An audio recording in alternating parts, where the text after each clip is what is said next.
জিহ্বা কেটে দিলাম। এই জন্য কোন মাছের জিহ্বা আজ পর্যন্ত নাই, মাছের জিহ্বা নাই।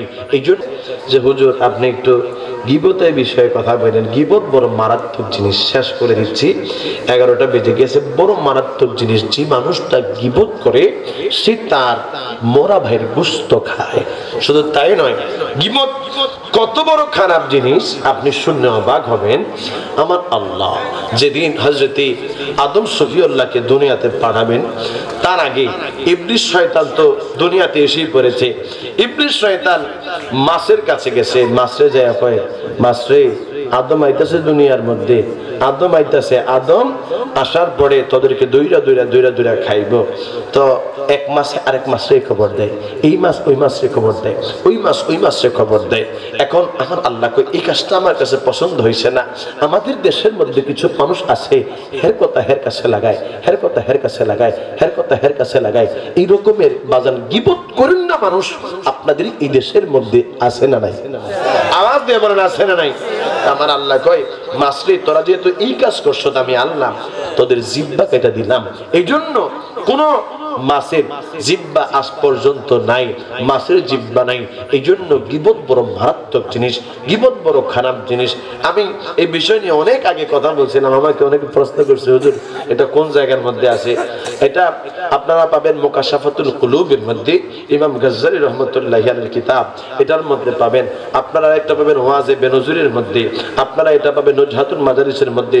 অসংখ্য কিতাবের মধ্যে এই ঘটনাটা রয়েছে যে মাছের জিহ্বা নাই। এই জন্য মাছ একজনের কাছে আরেকজন, আরেকজনের কাছে আরেকজন যাইয়া আদম আলাইহিস সালামের ব্যাপারে বিভিন্ন কথা রটানোর কারণে আমার আল্লাহ মাছের জিহ্বা কেটে দিয়েছে। এই জন্য বাবা গীবত বড় খারাপ জিনিস, গীবত বড় অন্যায় জিনিস, গীবত করা যাবে না।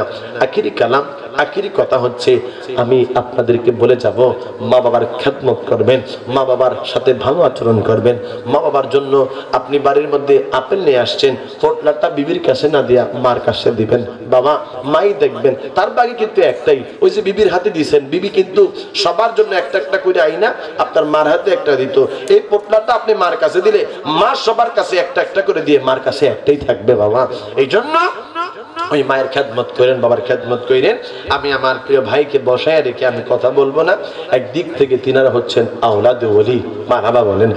আল্লামা আমিনুল ইসলাম জালালী রহমতুল্লাহি আলাইহি বড় আল্লাহর ওলি ছিলেন। হায় হায় হায়, আমরা আমাদের জন্ম হয়নি, আমার বাবারও জন্ম হয় নাই, ঠিক সেই সময় এনারা সুন্নিয়াতের খেদমত করেছে, সুন্নিয়াতের জন্য মার খেয়েছে। বাবা ইনাদের অবদান আমরা কিভাবে ভুলে যাই? আমাদের দেশের মধ্যে অনেক মানুষ রয়েছে যারা এই সমস্ত আমাদের আকাবেরদেরকে ভুলে তারা মনে করে যে আমরাই সুন্নিয়াত কায়েম করছি। না না, কই আমি তো দেখি না বাংলাদেশের মধ্যে কয়জন আলেম সুন্নি আলেম মার খেয়েছে।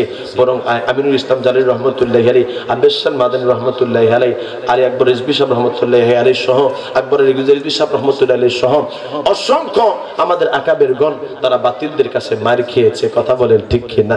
তো এখন তো আমাদের একদম সুন্নিয়াত সহজ হয়ে গেছে তিনাদের জন্য। আল্লাহ পাক ইনাদেরকে, ইনাদের রুহানি দোয়া আমাদের জন্য নসিব করুন। আমার আল্লাহ ইনাদের প্রত্যেককে আল্লাহ পাক জান্নাতের আলা মাকাম দান করুক। সকলে পড়েন আল্লাহুম্মা আমিন। আমি আর আলোচনা লম্বা করলাম না। আপনারা যদি আমার কথায় কষ্ট পেয়ে থাকেন তাহলে ক্ষমা সুন্দর দৃষ্টিতে দেখবেন। মা বোনেরা যারা আছেন আপনারা পর্দা করবেন। আমি ইদ্রিস হুসাইনের জন্য সকলে দোয়া করবেন। মা আসসালাম, আসসালামু আলাইকুম ওয়া রাহমাতুল্লাহি ওয়া বারাকাতুহু।